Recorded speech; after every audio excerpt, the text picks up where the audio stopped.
మానవలోకానికి స్వాగతం. మానవలోకానికి స్వాగతం. మాలోకానికి స్వాగతం. ప్రకృతికి సహజంగా ప్రకృతి సహజమైన జీవనాన్ని గడపడము చాలా కష్టమైన పనిగా ఈ రోజుల్లో అనిపిస్తున్నది. అదేవిధంగా ప్రకృతితోటి అనుబంధమైన రకరకాల ఉత్పత్తులను తీసుకురావడం మరింత కష్టమైంది. తర్వాత దాన్ని తీసుకొచ్చి బజార్‌లో అమ్మడము, చాలామందికి అందుబాటులో తీసుకురావడం కూడా చాలా కష్టమైన పని. ఈ ఈ ఇకో ఎంటర్‌ప్రైజెస్ సెక్టార్‌లో ఉండే రకరకాల అనుభవాలతోటి ఇంచుమించు 6 సంవత్సరాలుగా సుకల్ప అన్న ఒక ఇకో స్టోర్ నడుపుతున్న ఇకో స్టోర్ దగ్గర మనం ఇప్పుడున్నాము. ఈ అనుభవం ఎలా ఉన్నది? ఇక్కడ ఈ ఇకో స్టోర్‌లో ఏమేమి జరుగుతున్నాయి? ఏమేమి వస్తువులుంటాయి? ఈ ఇకో స్టోర్‌ని ప్రారంభించడానికి కారణం ఏమిటి? ఇవన్నీ కూడా మనం ఇప్పుడు తెలుసుకుందాం. నమస్తే అండి. నమస్కారం అండి. మీ పరిచయం చేసుకుంటారా? నా పేరు సర్వాణి. సో మేము ఈ సుకల్ప ఎకో స్టోర్ అని పెట్టి ఒక 6 సంవత్సరాలు అవుతుందండి. ఇది మా ఫ్రెండ్ పేరు పెట్టింది యాక్చువల్‌గా. సుకల్ప అంటే మనకి సంస్కృతంలో ఒక మంచి ఆలోచనని ఆచరణలో పెట్టడం అనమాట. సో మనకి ఏదైతే మంచి ఆలోచన అంటే ఏంటి, ఎప్పుడూ కూడా మనం ప్రకృతిని మొదటగా ఆలోచించాలి. ఎందుకంటే మనం పుట్టుకతోనే మనం భూమి మీద అడుగు పెడితే తప్ప మనము బ్రతకలేం. కానీ మనం ఈ రోజుల్లో ఎంతమంది మనము భూదేవి గురించి మొదటగా ఆలోచిస్తున్నాం అన్నది మనం చాలా చాలా అసలు దాన్ని ఒక డీప్ ఇన్వెస్టిగేషన్ అనేది చేసుకోవాలి. అలాగే ప్రకృతికి నష్టం కలిగించకుండా మనం ఎలా ఉంటామన్నది. సెల్ఫ్ రియలైజేషన్ అన్నది మనకి రావాలి. సో అలా ఆ ఆలోచన నుంచి పుట్టిందే సుకల్ప ఇకో స్టోర్. ఇకో స్టోర్‌లో మేము ఒక 3 కేటగిరీస్ పెట్టుకున్నాము. ప్రైమరీగా ప్రప్రథమంగా వచ్చింది ఏంటంటే క్లోదింగ్. క్లోదింగ్‌లో ఎంత పొల్యూషన్ అవుతుంది అని అంటే అలాగే మనం తెలియకుండానే అనవసర ఖర్చు ఎక్కువ పెడుతున్నాం క్లోదింగ్‌లో. So fast technology, fast fashion అంటారు. Fast fashion, at the same time brand, attraction towards brands, attraction towards luxurious garments, attraction towards glittering garments. So ఇదంతా ఏమవుతుందంటే ఇది ఏది కూడా ప్రకృతికి దగ్గరగా ప్రకృతి డైజెస్ట్ చేసుకోగలిగే బట్ట కాదు.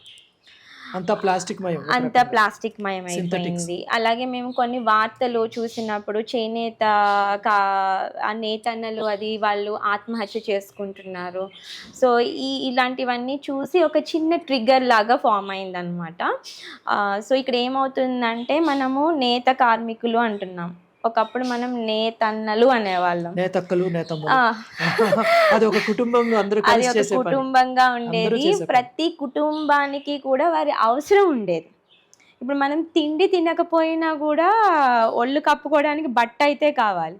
కానీ ఆ బట్ట అనేది ఎంత పొల్యూట్ అయిపోయింది అని అంటే ఇంకా ఇప్పుడు మనం చూస్తున్నాం చాలా వీడియోస్, సముద్రాల్లో కూడా ప్లాస్టిక్ బట్ట కలిసిపోతుంది.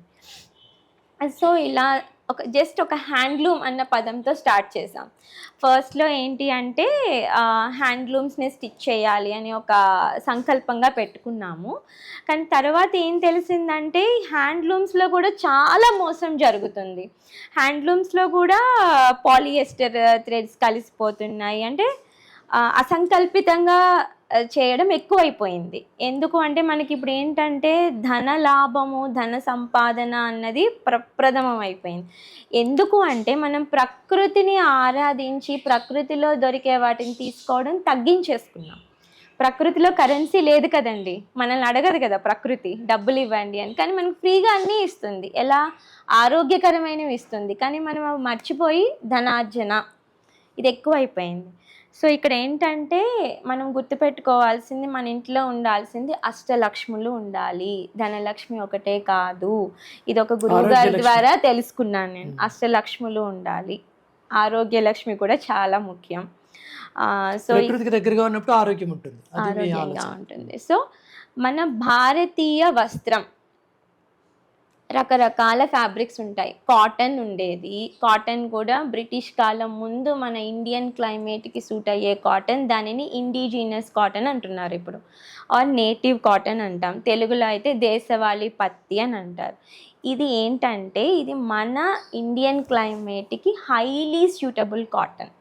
అయితే ఇది ఎలా వక్రీకరించబడిందంటే ఇది మిల్కి పనికిరాదు. సో చేతితోనే నూలు దారాన్ని మనం నేయాలి. ఇది ఒక మెడిటేటివ్ ప్రాసెస్. దాన్ని మనం చీప్గా చూడడం మొదలుపెట్టాం. ఓ నూలు వడుక్కునే వాళ్ళ, చాలా శ్రమతో కూడినది. శ్రమతో కూడినది. ఒకప్పుడు 5-6 సంవత్సరాల పిల్లలకి నూలు వడకడం నేర్పించుకునేవాళ్ళు. ప్లస్ ప్రతి ఇంట్లో కూడా నూలు దారం వడకడం అనే ఆ పద్ధతి ఉండేది. అది మనం నేతన్నలకి ఇచ్చి వీవ్ చేయించుకోవడం జరిగేది. సో ఈ క్లస్టర్ అన్నది పూర్తిగా కనుమరుగైపోతుంది ఇంకా. కానీ కొందరి దయ వల్ల మళ్ళీ ఆ స్పిన్నింగ్ క్లస్టర్ అనేది రీఫార్మ్ అవుతుంది. వాళ్ళు నేర్పిస్తున్నారు పార్క్స్లో, అది వచ్చి కొంతమంది ఫ్రీగా నేర్పిస్తున్నారు, కొంతమంది క్లాసెస్ చెప్తున్నారు. సో అలా రకరకాల పద్ధతులు అది మళ్ళీ వస్తుంది మన అదృష్టం కొద్దీ. సో ఇక్కడ దీన్ని ఏమంటామంటే హ్యాండ్ స్పన్. తర్వాత లూమ్కి వెళ్తుంది హ్యాండ్ వోవెన్. మీరు కాటన్ గురించి కూడా చెప్పారు, అందులో జెనెటికల్లీ మాడిఫైడ్ కాటన్ కూడా అవునండి, అవును. దాని గురించి మీ ఆలోచన. సో ఇక్కడ జెనెటికల్లీ మాడిఫైడ్ కాటన్ని మనం బీటీ కాటన్ అంటున్నాం మార్కెట్లో. ఈ బీటీ కాటన్ అన్నది ఒక కంపెనీ వాళ్ళు ఇంట్రడ్యూస్ చేశారు. వాళ్ళ దగ్గర మొత్తం సీడ్ కంట్రోల్ అవన్నీ ఉంటాయి. సో ఈ బీటీ కాటన్ వల్ల వాళ్ళు చాలా అడ్వాంటేజెస్ చూపించారు. ఇది మనకి తెలిసిందే కదా, ప్రతి విషయంలోని ఇండస్ట్రియల్గా జరిగేదంతా అడ్వాంటేజెస్ చూపిస్తారు, తర్వాత వాటి డిసడ్వాంటేజెస్ అన్నవి తెలుస్తాయి, అనుభవంలోకి వస్తాయి. ఇది ఏంటంటే ఒక గుడ్డి విద్య. మన ఎడ్యుకేషన్ అనేది అంత బ్లైండ్ అయిపోయింది. సో కనిపించేదే చూస్తున్నాం. సో ఇక్కడ ఏం జరిగిందంటే ఇది మనకి మట్టిని తినేస్తుంది. ఇంకా అక్కడ బీటీ పత్తి తప్ప వేరే రకం పత్తి పండించే వీలు లేకుండా పోయింది. ఇంకొకటి జెనెటికలీ మాడిఫైడ్ క్రాప్స్. వీటిలో ఒక చిన్న కొన్ని అంటే కన్స్ట్రక్టెడ్ జీన్స్ ఉంటాయి. న్యాచురల్గా ఫామ్ అయిన జెనెటిక్ మేకప్ కాకుండా కన్స్ట్రక్టెడ్ జీన్స్ ఉంటాయి. అవి ఎంతవరకు స్టేబుల్ అన్నది మనకు తెలియదు. సో అది పర్యావరణానికి హాని చేయొచ్చు, మానవులకి హాని చేయొచ్చు, జంతువులకి హాని చేయొచ్చు. సో ఇక్కడ ఏంటి, రైతు అన్నవాడు కూడా చాలా నష్టపోతున్నాడు. చాలా పెస్టిసైడ్స్ వాడాలి. సో మన ఇండిజినియస్ కాటన్ ఒక అడ్వాంటేజ్ ఏంటంటే అది వర్షాధార పంట. నార్మల్ ఒక ఎరువు వేసి మట్టిని మనము క్రోడీకరించుకుని దానికి ఫర్టిలిటీ అంతా ఫర్టిలైజర్ అవన్నీ వేస్తే సరిపోదు. అవి కూడా అంత అవసరం కూడా ఉండదు పత్తి పంటకి, వర్షాధార పత్తి పంటకి. సో బీటీ కాటన్ ఇప్పుడు చాలామంది మనం మార్కెట్లో కాటన్ దుస్తులను కొనుక్కుంటున్నాం. కానీ అక్కడ ఏమవుతుంది, మనం కాటన్ దుస్తులు వేసుకున్నా కూడా సైకలాజికల్గా మనం ఫీల్ అవుతాం తప్ప భౌతికంగా అది మనకి ఏంటంటే చల్లదనాన్ని ఇవ్వదు. మీరు కూడా ఇవ్వదు. చిన్నగా చిటపట మంట పుడుతూనే ఉంటుంది. అదేంటంటే ఒక క్రమ పద్ధతిలో తయారు చేయని ఒక కాటన్ బట్ట. సో ఇక్కడ మనం ఏంటంటే ప్రతిదీ మెడిటేటివ్ ప్రాసెస్ అని చెప్పాను. హ్యాండ్ స్పిన్నింగ్ దగ్గర నుంచి, హ్యాండ్ వీవింగ్ దగ్గర నుంచి మనకి కంప్లీట్గా ఫైనల్గా వస్త్రం తయారయ్యేసరికి దేవుడు ఆవహిస్తాడు. మనం కళ్ళకు అద్దుకుని బట్టలు తీసుకునే వాళ్ళం, ఒకప్పుడు దానం ఇచ్చేవాళ్ళం. ఖద్దరు, పంచ, ధోతి, లేదంటే ఉత్తరి, ఇవన్నీ కండువా, ఇవన్నీ వేసి చీరలు కళ్ళకి ఇలా అద్దుకుని మనం తీసుకునే వాళ్ళం ఎవరైనా దానం ఇచ్చేటప్పుడు. ఎందుకంటే అక్కడ మనకి భగవంతుడు ఆవహిస్తాడు. అదంతా ప్రాసెస్ అంతా కంప్లీట్ అయ్యాక దానిని మనం వస్త్రంగా ధరించేవాళ్ళం. ఇప్పుడు ఆ పద్ధతి లేదు. సో అంటే విత్తనం దగ్గర నుంచి, తర్వాత నూలు వడకడం దగ్గర నుంచి, వస్త్రం చేయడము, తర్వాత దాన్ని ధరించడం వరకు కూడా మీరు సహజమైన పద్ధతిలో వస్త్రాలని నాన్ జిఎం కాటన్ దగ్గర నుంచి అంతా చేతితోటి వేసిన వస్త్రాలని మీ ఈకో స్టోర్లో దొరికేలా చేద్దాం. అంటే వస్త్రాలను ఆ ఫ్యాబ్రిక్ తయారు చేసే ఎన్జిఓస్ ఉన్నారండి. మన బ్రిటిష్ కాలం ముందు కాటనే ఇంకా ఉంది కొన్ని చోట్ల. సో అలా కొన్ని నాన్ ప్రాఫిట్ ఆర్గనైజేషన్స్ ఉన్నాయి. ఉదాహరణ చెప్తారా మీరు ఎవరెవరి దగ్గర నుంచి? తప్పకుండానండి. ఇక్కడ మనకి పొందూరు ఖాదీ అని ఉంది మన శ్రీకాకుళంలో. దేశవాళీ పత్తి నుంచి చేస్తారు. సో మాకు ఉషోదయ విమెన్ వీవ్స్ అని ఒక లక్ష్మణ్ రావు గారు ఉన్నారు, ఆయన మాకు సహాయపడుతున్నారు. అంటే పొందూరు ఖాదీలో కూడా కల్తీ అయిపోయింది. సో కరెక్ట్గా ఖచ్చితమైన పొందూరు ఖాదీ ఫ్యాబ్రిక్ మాకు ఆయన ద్వారా అందజేయడం జరుగుతుంది. అలాగే కొన్ని కర్ణాటక, తమిళనాడు క్లస్టర్లో కొన్ని కరుంగని కాటన్ అంటారు. అంటే కాటన్స్కి కూడా పేరు ఉంటుంది. మన పొందూరు పత్తిని కొండపత్తి కాటన్ అంటారు. సో అలాగే ఆ క్లస్టర్లో తయారయ్యేది కరుంగని కాటన్ అంటారు.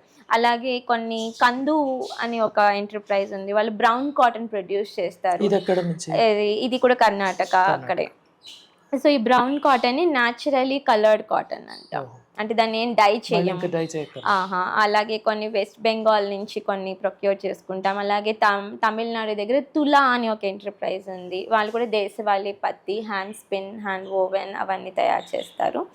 సో మెయిన్గా ఏంటంటే ఇంకా గుజరాత్, కచ్ దగ్గర కూడా మనకి కళా కాటన్ అని దొరుకుతుంది. కామిర్ అని ఒక నాన్ ప్రాఫిట్ ఆర్గనైజేషన్ ఉంది. సో వాళ్ళ దగ్గర నుంచి ఫ్యాబ్రిక్స్ అన్ని సోర్స్ చేసుకుని మాకు కావలసినట్టుగా మేము సహజ రంగులతో న్యాచురల్ డైయింగ్ లేదా ఎకో ప్రింటింగ్ అంటే ఇలా ఆకులతో లేదంటే పూరేకులతో చేసినవి ఉంటాయి. కొన్ని వచ్చేసి ఇది చూడండి, ఇది మొరాల్ ఫైబర్ ఇండిగో అన్నమాట. అసలు మనకి బ్రిటిష్ వాళ్ళు మన ఇండియాకి వచ్చిందే ఈ ఇండిగో కోసం, నీళ్ళ మందు మొక్క కోసం వచ్చారు. కానీ మనం స్పైసెస్ కోసం అనుకుంటాము, కానీ దీనికోసం వచ్చారు. సో మనకి ఆహార కొరత అన్నది కూడా ఎలా ఏర్పడింది అంటే, మన ఆహారం పండించుకునే భూముల్లో కూడా ఇండిగోని పండించేటట్టు అంటే ఒక ఫోర్స్ఫుల్ కల్టివేషన్ అనేది జరిగింది. సో ఇలా చాలా మత్తు మందు కూడా పండించడం అదంతా లేదండి. అది కూడా చూడండి, అది కూడా మాకు రీసెంట్గా ఒకటి తెలిసింది ఏంటంటే, మనకి కొన్ని మొక్కలు బ్యాన్ చేశారు. గంజాయి మొక్కలు, అలాగే గసగసాల మొక్కలు. అసలు మొక్కని ఎందుకండి బ్యాన్ చేయాలి? మొక్క మనకి ప్రకృతి ఇచ్చిన మొక్కలు అవి. ఇప్పుడు ప్రకృతి ఇవ్వని మొక్కలు కూడా కొన్ని ఉన్నాయి ఆహార పదార్థాల్లో, జెనెటికలీ మోడిఫైడ్ క్రాప్స్. కానీ మనం ప్రకృతి ఇచ్చిన మొక్కల్ని ఎందుకు బ్యాన్ చేసుకున్నామంటే, మేము మొన్న ఒక రీసెర్చ్ ఆర్టికల్ లాగా చదివాము. సో అవి కొన్ని డ్రగ్స్లో వాడేవాళ్ళు, వాటికి సింథటిక్ డ్రగ్స్ అని కనిపెట్టారు. మరి ఆ సింథటిక్ డ్రగ్స్ మార్కెట్లోకి రావాలి అంటే మరి మన మొక్కలు బ్యాన్ చేయాలి కదా. సో ఇలా సో మనకి జ్ఞానం సంపాదించుకోవాలండి ముందు. మనం పుస్తకాల్లో ఉన్న ఎడ్యుకేషన్ కాదు, ప్రకృతిని చూడండి, అధ్యయనం చేయండి, అక్కడ ప్రక్రియ ఎలా జరుగుతున్నాయో తెలుసుకోవాలి. ఒక బట్టల విషయంలోనే కాదు, ఆహారం విషయంలో కానీ మొదటిగా మనం లేవగానే భూదేవిని ప్రార్థించుకుందాం. మీరు పూజలు చేయండి, పెద్ద పెద్ద యాగాలు చేయండి, యజ్ఞాలు చేయండి, ఏదైనా చేయండి, ఒక్కసారి భూదేవిని స్మరించుకుంటే మన జీవితం ఎంత భ్రష్టు పట్టుకుపోయిందో మనకు అర్థమవుతుంది. భూమిని మనం చాలా కలుషితం చేస్తున్నాం. పొల్యూటెడ్ ఎయిర్ అంటున్నాం. No, it's a human created polluted air. Polluted land అంటున్నాం, again it's human created polluted land. తుఫాన్లు ఎందుకండి ఇప్పుడు ఎక్కువ వస్తున్నాయి? ఎప్పుడైతే మనం ఇసుక తవ్వకాలు స్టార్ట్ చేసి కాంక్రీట్ బిల్డింగ్స్ చేసామో అప్పటి నుంచే తుఫాన్లు వస్తున్నాయి. అక్కడ మనం ప్రకృతి సమతుల్యాన్ని దెబ్బతినే విధంగా తీసేసుకుంటున్నాం కదా ఇసుకని, అందుకే తుఫాన్లు వస్తున్నాయి, వాటర్ ఫ్లోట్ అయిపోతుంది. అంటే ఇప్పుడు మీరు వస్త్రాలని ప్రకృతి సహజమైన పద్ధతిలో అన్ని దశల్లో తీసుకొచ్చి వాటిని మీరు, మా పని ఏంటంటే సుకల్పలో నేను, నా పేరు సర్వాణి చెప్పాను కదా, లక్ష్మి అని ఇంకొక ఆవిడ ఉన్నారు. మా ఇద్దరి పని ఏంటంటే, మేము చేసే ఉద్యోగాలు న్యాయబద్ధమైనవి కాదు, ప్రకృతికి హాని చేసేవి. ఇది ఒక ఇండస్ట్రియల్ మాఫియా అని అర్థం చేసుకుని వాటికి గుడ్ బై చెప్పేసి ఆప్టిమిస్టిక్ లివింగ్ అంటే ఏది కొనుక్కోవాలి, ఏది ఇంట్లో తయారు చేసుకోవాలి, ఆ కొనుక్కునేది కూడా మన భారతీయ పద్ధతిలో తయారైన ప్రాచీన పంటలు కానీ, వస్త్రం కానీ, ఇంకా మన ఆహార పద్ధతులు కానీ, తినే అలవాట్లు కానీ, వాటికి అలవాటు పడి ఈ దిక్కుమాలిన క్రెడిట్ కార్డులు, పర్సనల్ లోన్స్ ఇటువంటివన్నీ మా జీవితాల్లో లేకుండా చేసుకుని ఒక అట్రాక్టివ్, ఒక బ్రైట్ఫుల్ లైఫ్ స్టైల్ కాదు, మనకి ఇది కరెక్ట్ కాదు అనుకుని దాన్ని అట్రాక్షన్ అనుకోవడమే భ్రమ. కరెక్ట్. సో వీటన్నింటికి గుడ్ బై చెప్పి, so we started sourcing the right fabric. First ఒక జస్ట్ హ్యాండ్లూమ్తో స్టార్ట్ చేసాము, బట్ ఇప్పుడు మేము ఆ స్టేజ్లో లేము. Hand spun, hand woven, rain fed desi cotton or organic cotton, and naturally dyed or naturally coloured or eco printed. So ఈ ఫ్యాబ్రిక్స్ని సోర్స్ చేసుకొని వాటిని ఇలా డ్రెస్సెస్ లాగా చిన్న పిల్లల దగ్గర నుంచి, పుట్టిన పిల్లల దగ్గర నుంచి అమ్మాయిలు పెద్దవాళ్ళ వరకు చేస్తున్నాము.